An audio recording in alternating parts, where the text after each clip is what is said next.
So, what's up, everybody? It's Leonard and Tyler here. We're making a reaction video to address, the current climate of the world and just our thoughts on what's been going on. Really, this is a very heavy, and chaotic. But I would say it's like heavy and just crazy. But yeah, we were just coming here. We're calling it a reaction video, but I don't even know. It's just more so just a video to talk about what's been going on. Coronavirus. Oh. Coronavirus. Stay informed. For those of you who don't know, With the facts, join Dr. Sanjay Gupta with truth. For those of you who don't know, George Floyd was a African American man who was killed by a police officer on May 25th. He died due to the lack of air. The officer did have his knee on his neck and he couldn't breathe and he died. And it's just caused it's created a lot of protests, right? Yeah. Uprise. I mean, chaos. Yeah, it's outrage. It's created, another hashtag, another, incident of just another example of police brutality on black people that tends to be unjustified and biased in its approach. And this one, for some reason, is having a heavier impact than it seems other ones in the past because it's a tipping point. Right. I think the climate that Donald Trump has created has finally boiled over into this moment that we're in right now. Like, because Donald Trump has allowed, he's created an environment for this kind of thing to occur, for this kind of what we're seeing right now is a result, definitely, of the hundreds of years of injustice and racism that's gone on in this country, but for sure is also a result of Donald Trump's term as a president because he's incentivized, violence. He's incentivized, especially from white people, for them to feel like they have the freedom now to kind of go crazy, to do whatever they want, really, because after 8 years of Barack Obama and then we have Donald Trump, it's like complete 180. Yeah, I think my main issue with Donald Trump that I realized today, he actually sent out a message to the governors of America, and he was saying that they need to, it's time to regain control of the situation. I think, personally, I just think whenever he speaks, it adds lighter fluid to a fire. Right. And it sucks because this is the man in charge. This is the man who we're supposed to look to for guidance to create a better world. He's the leader of our country. And realizing that, anytime he speaks, it's almost annoying. It's almost like an annoying chirping of I don't know. I just feel like he blames. I feel like he hasn't taken responsibility and he just blames everyone else. And I can't condone blaming. Right. It seems like whatever happens, he can never accept responsibility for his own part in whatever's going on. Like, for example, he removed us from the World Health Organization. I don't know if you saw that, but he basically took us out of the World Health Organization, the U.S. as a country, and we're one of the leaders in that organization. He took us out because he wanted someone to blame for the coronavirus, since he thinks that it's their fault for mishandling it, and that's why it's blown up as much as it did. Yeah, and it's just like it's another example. I think the current state, blaming governors, it's like at the end of the day, this is your country, right? Exactly. You're the man on top of everyone right now, in the sense of when countries meet, they're meeting you. You're representing us in that way, and I just think it's negatively affecting the world, or the country, not the world. Oh, it's affecting the world, but he's negatively affecting the country. Yeah. Do you think that the government's losing control of the situation? Yes and no. I feel like it's not their situation to control, really. This situation is about the people. It's about what the people are seeing as injustice, and we're all speaking up now. The society that we live in doesn't tolerate, unfairness, or it doesn't tolerate inequality, because even as you look at the gay rights movement, that all inclusivity of having everyone be a part of it, be a part of equal rights, be a part of fairness, be a part of, equality, human rights. So it's now I think along with that movement and people are seeing, that black people are still struggling, even though we've had our movement in the past, but our movement is still not, hasn't even cultivated the environment that we want. Hasn't even cultivated the change that we need to see. Yeah. So it's like the problems are still there, and people try to say that, oh yeah, it's not the same as it was 70 years ago, but no, it's exactly the same. Matter of fact, I was hanging out with my granddad like yesterday, and then he was telling me about like this is nothing new to him, like type stuff. Like everything that we see right now is the same things that's been going on since the 50s, since the 60s, like, and he's just happy that today we are able to say more, because back then you had to silently protest. You couldn't even speak up like this. We could be outraged now and like actually, voice our opinion and voice our concerns without the government like completely shutting us down and, spraying us with water hoses. Granted, it's still just as bad, but yeah. I think that, I think what's crazy about this is that it feels like, we haven't progressed at all in a weird way, like it's the moment an issue is coming to light, it seems like people are either saying that there's no issue to begin with and there's just an issue being created right now, you know what I'm saying? Or it's people saying that like, no, this has been occurring, why can't you see it? Why can't you see that this has just been happening? I've been getting like anxious watching the news. It makes me anxious because it's like, we always talk about it's 2020, it's the 21st century, like we should be moving past this, and it makes me anxious that like my heart's beating right now, actually. Like I get anxious talking about it, but because the camera, bro. It's that and like the topic too, I think. Yeah. I feel like I don't know, for some reason it's heavy on me. But I just want to do my part is all I'm trying to say, I think, right now. Yeah, so that's why like we're making this video, because this is our platform to speak.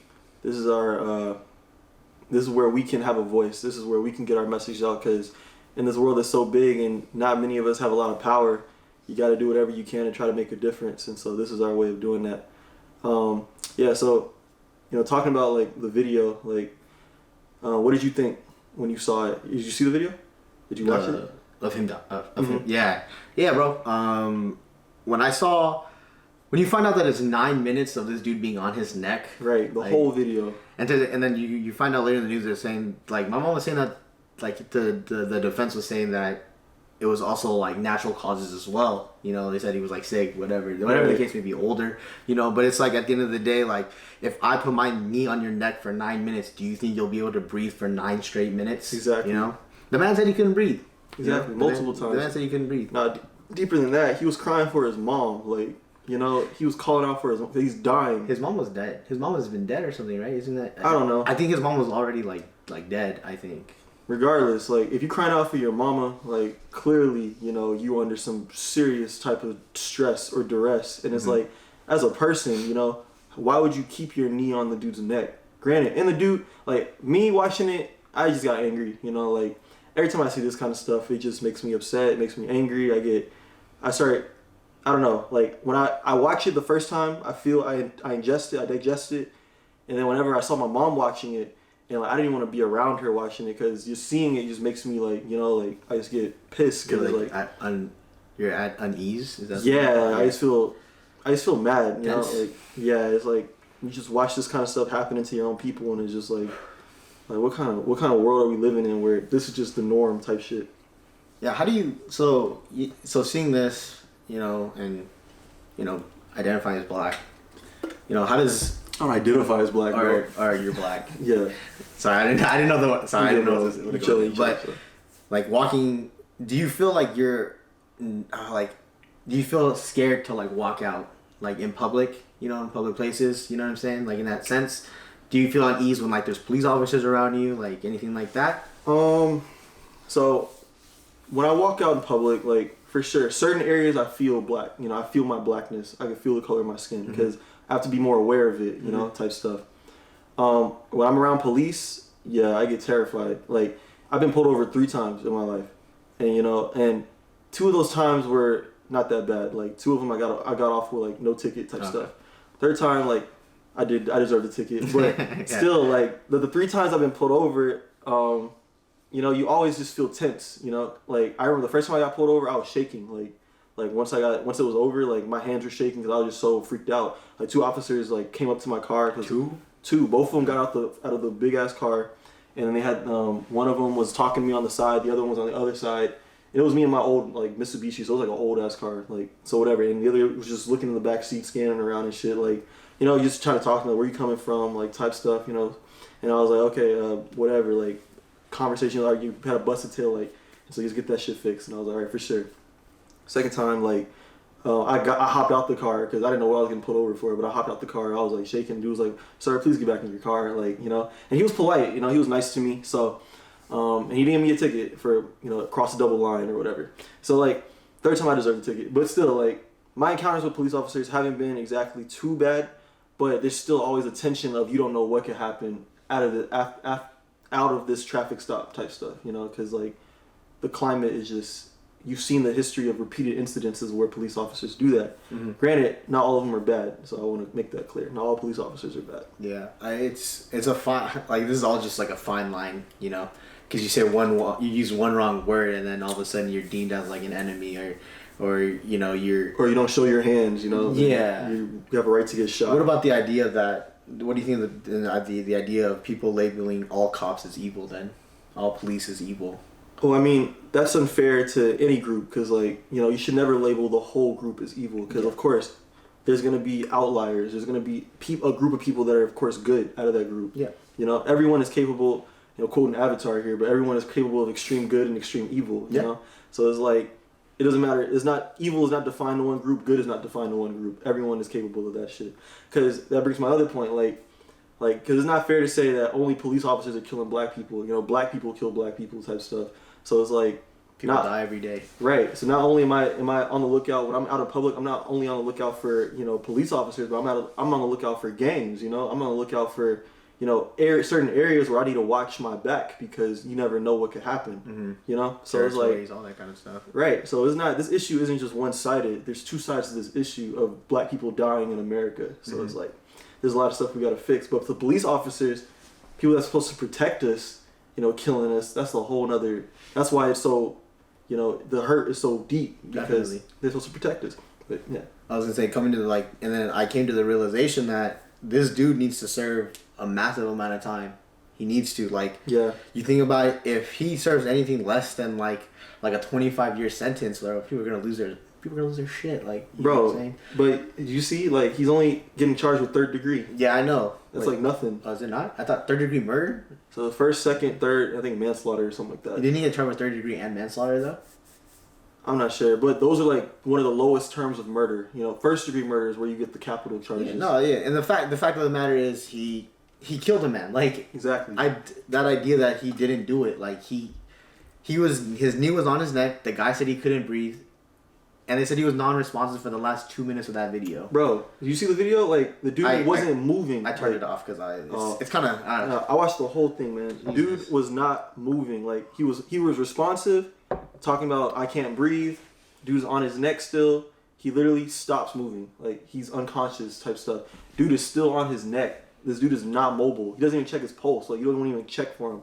And he's like, nah, we'll keep him where he is, like, type stuff. What kind of sick? That's not protocol, Like, if you see, you already got the guy on the floor handcuffed. Why the hell is your knee still on his neck? You have the numbers 4-1. You think 4 of you guys couldn't contain one guy? That's what I'm saying. Was he a big guy? Was he a tall guy? Big guy? He looked big. He looked like a big dude. But not enough for like 4 of you guys could probably take him. Is what I'm trying to say. Do you think that the officers watching this happen deserve to have accountability for the death? I mean, definitely. Granted, I don't think they're as, they shouldn't be held as accountable as the guy whose knee was on his neck. Yeah. But they definitely hold some responsibility in not saving that dude's life. Definitely. Because, there's so many things they could have done. They could have at least been like, all right, man, that's enough. We've got him contained. Get off of him. Bro, he said he can't breathe. Get exactly. Off him, please. If a person says they can't breathe, that should be, as a police officer, that should be automatic, okay, let me lighten up my grip. Let me get my knee off the guy. Maybe not completely release him. Yeah, but at least give him air so that he can live, type stuff. What do you think? Stupid. What do you think goes through the mind of the officer in that moment? Do you think? I don't know. Do you think he's thinking I can kill this guy? Well, that's where that's another topic altogether. Because like, my thoughts on it is, part of me believes it's intentional. Like I think it's a power struggle that he probably enjoyed. He enjoyed having his knee on that dude's neck because it was like, you're a bug I could squash type stuff. Because he was black, yes, or because he just has a man pinned down. Because he was black. Like I'm in charge here.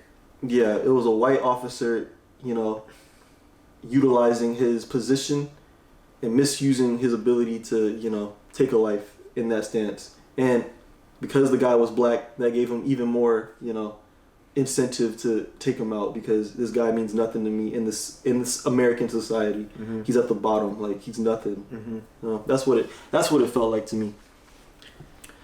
But we should stay on that too long. Like so another issue like the looting.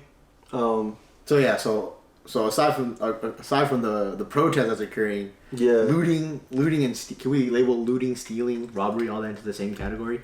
Yeah, it's one of the same. So looting has been also been a occurring issue that has happened over the last couple of days for sure. Yes. Businesses just all over the country have been shutting down or closing up. Well, they've been closing up, but there's also been ones that have been robbed. Yeah, they've been robbed. What do you think? What are your opinions on that? Well, you share yours first, man. I talked all the last one. So what I think is looting or stealing is wrong. Yes. Right. Altogether. Stealing from the mom and dad shops, these family businesses that like, that's how they live. That's their cost to live. To steal and take from them.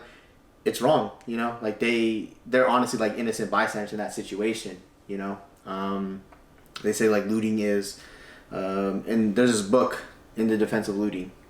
It was written in like 2018 or something. But I read like about the book, and it was saying that like people loot in kind of like a protest against these white-owned businesses, right? Mm-hmm. So you're not supposed to loot from the family-owned businesses. It's more so like the businesses that make millions and billions of dollars, that 1% have, they own all that stuff, Mm-hmm. You steal from them, you take back what's yours, because looting is something that's always just occurred.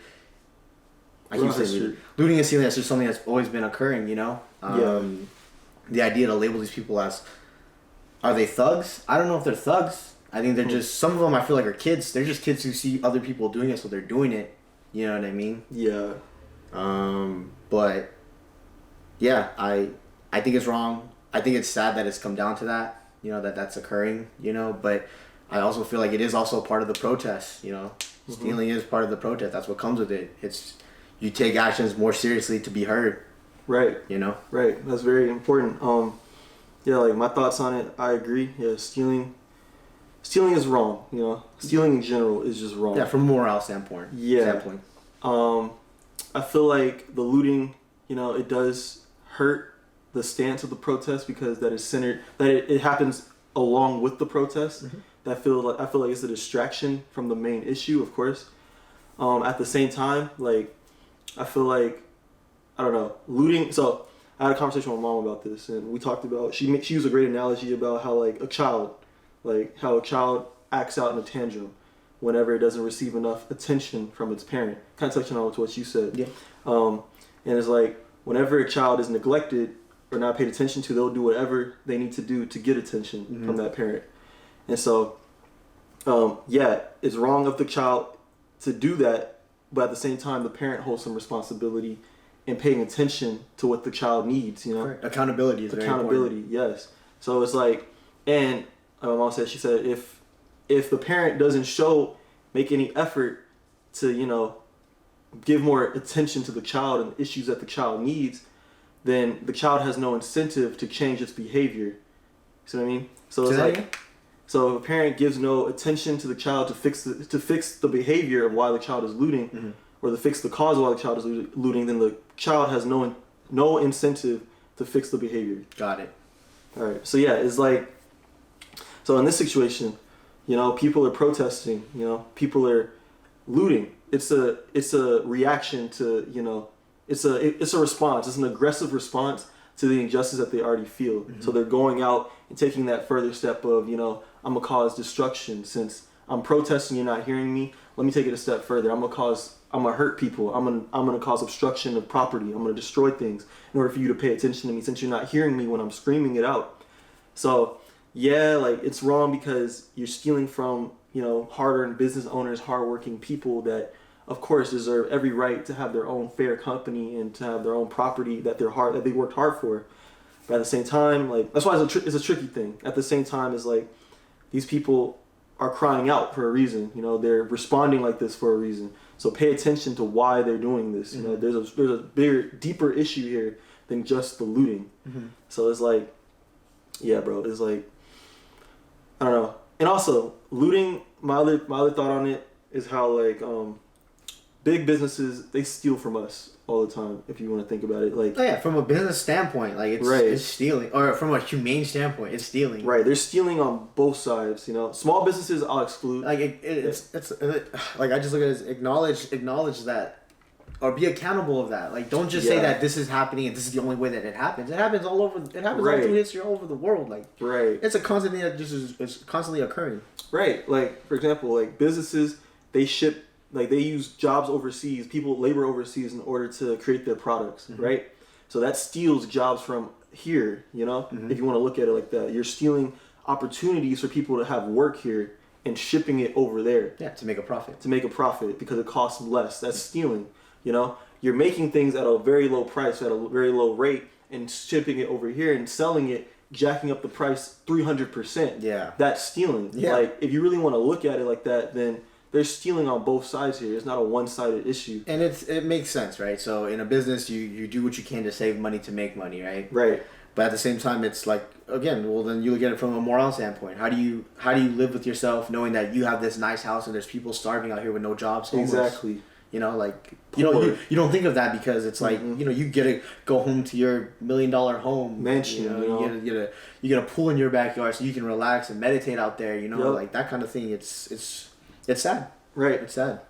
And then along with the thug part, like, I found it interesting how, like, you know, when the white people were protesting, like, a few months back, how Donald Trump was like, oh, those are fine citizens, you know, those are just fine, good people of America. Oh my God. And the second black people have an issue and black people are protesting, then we're thugs, you Animals. know, and we're criminals. If you loot, we shoot, like, all this kind of, this rhetoric of Southern, like, you know, slang. And it's just like, Donald Trump, like, we see what the fuck you're doing, bro. Like, it's obvious. And I can't stand the news saying that it's taken out of context. It's like, the man said it. What do you mean it's taken out of context? Maybe double check what he's gonna tweet next time before he says it. Then it's clear. It's clear whose side he's on. Yeah, like, it's clear what he cares about. He doesn't care about black people. He's trying to, and I realize that he's trying to, like, what he's trying to do is, I think he's trying to fix the situation right away. Because it's end of his term, right? So now he's leaving on a term. Now this is what his term is leaving on. He's trying to squish it in the butt as fast as he can, you know. Yes. And I think he's acting too fast. I think he needs to take a step back and. Bro, he's a little child, man. Yeah, and he's not capable of that. Read the situation, you know. Read it, like, look at it, you know. Think about it. Don't just say, like, oh, don't be quick to label. Don't be quick to take action, you know. Reading the Tao, like the Tao. Yeah. How it works. Yeah, well, I was trying to do the title. But anyways, reading the Tao, like, leadership. It says, a great leader can take a step back and relax in chaos to evaluate a situation. Yes. He's not doing that. It's clear he's not doing that. Nope. But yeah, it's he's a whole nother issue. I think he's a whole issue in its own, you know. Yeah. But yeah, have you heard about Anonymous? Mm-mm. So there is this. I talked to my friend about Elijah about this. So Anonymous, they're a group of hackers. Okay. But they're anonymous. You don't know who they are. Mm-hmm. And they've been trending over the last 3 days because they brought to light a couple of situations. You're familiar with Jeff Epstein? Yeah. Sexual predator? Mm-hmm. So they brought up a case that Donald Trump was involved with Jeff Epstein. And it's actually trending on Twitter. If you look it up. And it makes the case that Donald Trump, and I don't know if this is true, but the evidence is there online.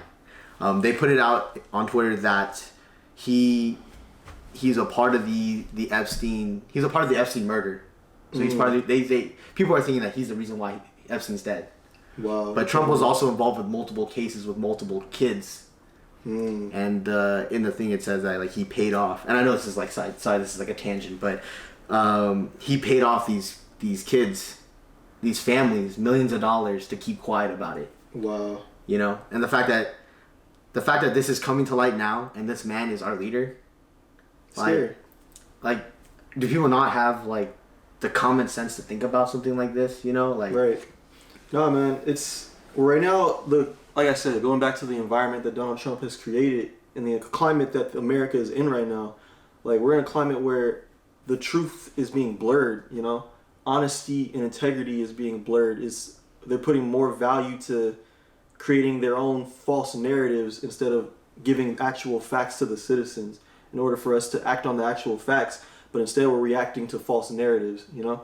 And it's just creating like this disorder and chaos. It's actually a tactic of the devil, like if you read the Bible. But like that's what stirs, you know, problems. That's what stirs sin in the world, you know, and evil in the world, is when you have this convoluted truth. And it's just sad. And it's like right now he was impeached, but he's still in office, you know, like we've seen so much evidence of him doing stuff, but he was still elected. You know, there was evidence of him grabbing girls by the pussy, like, and they still elected him, like, type stuff. So it's like, I think there's no way for us to get him out of office. The Republicans got his back till he died, like, type stuff. For what? Well, you know why, you know? He's on their side. Why? He's on the white boy side, bro. Nah. He supports the white dudes. Yeah. So they gonna keep him in there as long as they want, as long as they can. I was just on Instagram and Twitter. This both these posts came up on my feed, but it was along the lines of what's his name? Some guy tweeted, but he said white men ended slavery, gave women the right to vote, fought in World War II, like a list of stuff, right? But then in my back of my mind, it's like, yeah, but you caused it though. Right. You're fixing what you caused, so that's like a double whammy, you know? Like, that's so stupid. Stop trying to justify what you guys have caught. It's like saying you failed a test, or never mind, I'm not gonna make an analogy, but it's like, you know what I'm saying? Like just in the sense of like, you messed up. I passed. You fixed what you messed up, and then you want to pat on the back for that. It's like, get out of here, bro! Don't do something like that in the first place. You know. Facts. What do you think of? What do you think of social media? Right now? Yeah. Like, what about it? Like, in terms of the platform, do you think it's do you think that it is what is the word? Like, do you think it's positively affecting the situation, helping the situation? Yes. In terms of, like, I guess media in general, news, all that. Yeah, I think social media is a great platform to get ideas, you know, and feelings out there. Mm-hmm. And so you can kind of get a sense of, you know, where people are leaning toward, where people are standing as far as their approach to the issues that's going on. Mm-hmm. So I think it's cool to see, you know, all the different opinions on it and how different groups of people are reacting to it, you know, at their own pace or whatever, or at their own, you know, wait, hold on. Okay. Yeah. Oh. Yeah, I was gonna distracted. But yeah, so like, I don't know. I think it's good. I think it's cool to see, you know, the outrage. I'm actually happy to see the outrage going on because like, it's warming. It warms my heart to see people actually caring about an issue that, you know, my people have been going through for so long, and it's like everyone's so vocal about it. So it's kind of beautiful to see. Yeah. What do you think? Yeah, man. I mean, I'm glad, or it saddens me that this is kind of what America went through, like 60 years ago? Yeah. And before that, you know what I'm saying? Right. Like, in that time, mm-hmm. you know, it sucks that, like, we're reliving the 1992, like, Rodney King stuff, you know? Yeah. Like, it sucks that it's coming to light again. Like, we haven't grown. Yeah, and it's sad that, you know, no one up in charge has taken accountability of we're causing the problem, you know what I'm saying? Like, that accountability behind it, you know? Sorry about that. Video cut off. Battery sucks. But anyways, we wanted to leave it off with what we think would be the best solution, right? Right. First and foremost, I want to acknowledge the accountability, acknowledge that there is an issue, racial divide, and I search for social justice. So with that being said, we think the solution would be, no, definitely to vote. Like, it's great to see, all the outrage, all the reactions, all the people speaking up about the issues that have been going on for decades, for centuries, really.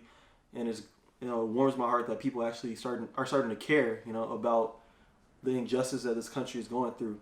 But with that being said, all this care and all this concern, all this energy that we're putting out onto the streets and protesting means nothing if we don't reflect that in the polls. Voting is the one voice you have in this country to make a difference. You should not, if you don't vote, you're allowing someone else to make the decision on the laws and the rules that will govern your life. That is your one voice in this world. The one power you have in this country is to vote. Reflect it in the polls. Reflect whatever you're feeling in the polls. Because if you don't, and we don't change the leaders of this country, like, they don't give a fuck. Like, they won't care if, if they're still getting elected. Like, okay, yeah, they got outraged a week ago, but, today I'm still here. I'm still in office. Like, you need to vote. That's the one thing that we got to do. So, come November, get this motherfucker Donald Trump out of office. Yep. That's all I'm saying is get this dude out of office. Remember that. Keep that same energy, right? Exactly. Keep that same energy come November. Come vote, please, please, please, please. But with that being said, we're going to wrap it up there. Everyone, stay safe, always. Yes. Remember, coronavirus is out there. Please try and stay well, stay healthy out there. And go vote in November. Yes. I think we're going to wrap it up there, though, right? Yep. All right. Later.